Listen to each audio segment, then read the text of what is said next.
Stella is a game in the Dixit universe. It uses the same cards, or the same kinds of cards that you know from Dixit. So the good thing is that you can use these cards also for other sets. And it elaborates on the basic idea of Dixit, of targeted clues. Targeted clues, really, to my understanding, that's the game that launched the mechanic, which has been so popular in hobby games of the last decade or so. And this one plays for 3 to 6 players. You can play it, as the box says, with 8-year-old or older. And I did play it with some young players. Incidentally, that means with my kids. We played the game with 3 players and with 4 players, meaning I played it sometimes with just my 2 kids that are 9, who are now 9 and 11. And then at least twice we convinced mom to play games with us also. She's a busy woman, so she doesn't play nearly as much as she used to, but she played this game. And she also won, so, you know, careful what you wish for. Mom, wanna play with us? Yeah, sure. And then she destroys us. So, you're gonna have a board here representing the night sky, and we're gonna have 3 lines of 5 Dixit cards each from a deck that comes with the game. And then we're gonna have these really nice double-sided, thick, sturdy plastic tokens with a light side and a dark side, and we'll see what that is for. You got a cute wooden lantern that indicates who the first player is, and then each player will take a board such as this one and a marker of their color. Now everybody, regardless of where they are sitting around the play area, needs to look at the board from the same direction, and that's why you have this element here, meaning the players sitting here on this side will be holding it this way, so that this card represents that one, this card represents that one. To them sitting that way, this one represents that.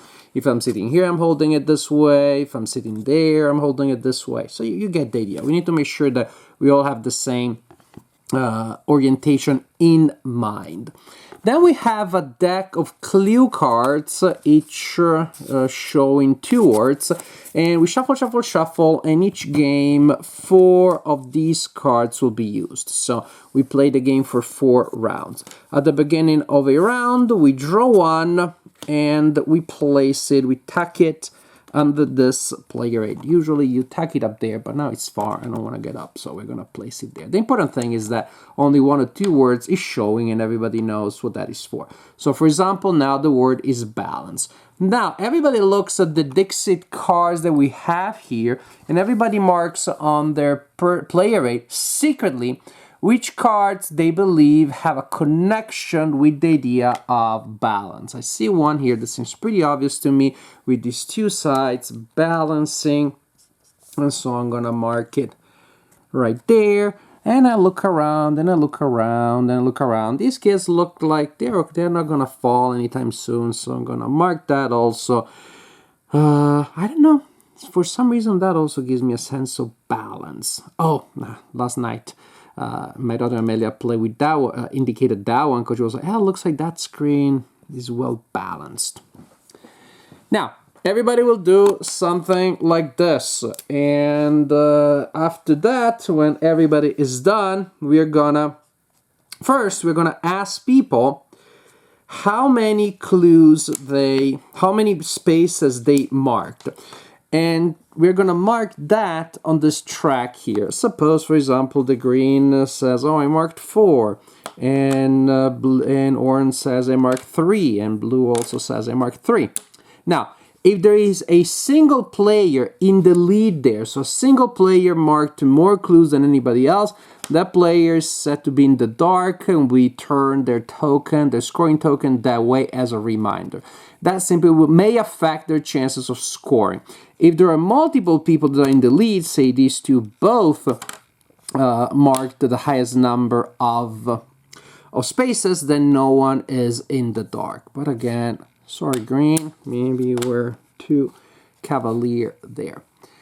Then, starting with the play with the lantern, that is the first player. Starting with the play with the lantern, players take turn touching, indicating a card that they marked on their board. If you marked one, you have to, and so You have to indicate one of these. And for reasons that you will see, you may want to start with the ones that you think are the most obvious. The chances are other people have also marked. And so here is my turn. I simply indicate that card. Now, three things may happen.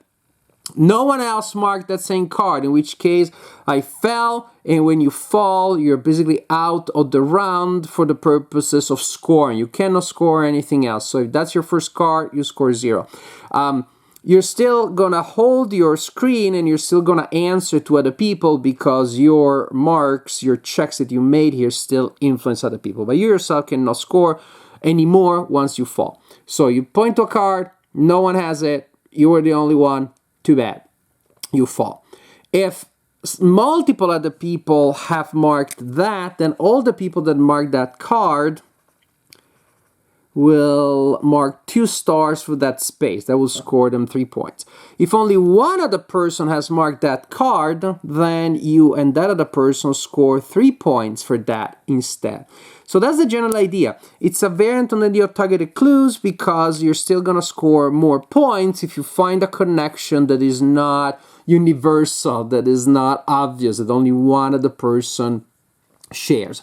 You know, there are games that do that. I believe Blank Slate does that also, that you score that way. So that's it for now. But now the next player, who also had that, there you go, they also marked that. Now they're gonna say, which one? I marked that one for whatever reason. No one has it, so they fall, and so on and so forth. So the order in which you activate, the order in which you touch the cards, you point to the cards is super important. There is a whole other little level of strategy in there. So you continue like this until everybody fell or until all the marked things, the marked spaces have been resolved. At that point, players will score points for simply the spaces that they marked because of matches with multiple players, with only one player. But remember, one player was in the dark. If that player ended the round without any mistake, so by having marked stars for everything that they had marked originally, that's good. The score is normal. But if they ended the round because they fell, then for each box they only score one fewer points. So instead of 3 in this box would be 2. If this box had 2 and I fell and I was in the dark, it would be 1. So it can be pretty catastrophic there. Which of course it's a way of dissuading people from just marking everything, because they would fall probably early on, score very little, and still their marks would allow other people to score their matches with these marks. So it's a really simple game that, again, you can play with very casual players. Yeah, it does come with little things, but who uses them when fingers and thumbs are just so perfectly adequate? So, it's very simple. Yes, you can play it with children. Yes, you can play with very casual players, but it has some interesting elements here. So, of course, it has the guessing, the connections game with that element of creativity, with your brain stretching different directions, which is one of the fun reasons why games with targeted clues, with rich imaginative images such as this one have been so successful in the last 10 years or so, because it's just fun and satisfying to see those analogies, to see those connections. So that part is something that you probably already seen otherwise, either from Dixit or from games with similar mechanics, clearly influenced by Dixit. But when it comes to that other element, well, first, how much do I want to push it? Because I know that my kids rarely mark more than 3. So if I see 4, I know that my chances of being in the dark are pretty high. So there is that element there of pushing your luck based on how many you mark. And then the order in which you indicate the cards may be big, because again, it may be that I fall earlier or fall later, or based on the order in which I indicate those cards. So it's a simple game. The flow of the game, once you get it, again, is super simple. Mark the spaces, mark the number of spaces everybody marked, and then have this sort of like mini game or second part of the game. But it flows very well, it goes very well. You're gonna have a lot of laughter and fun on the table as people can't believe, what do you mean no one Mark that for balance. Explain your process. How is that possible? That kind of fun element that you have from party games, you're gonna have from Stella. It's a very good implementation of what is by now a little bit of a modern classic, idea.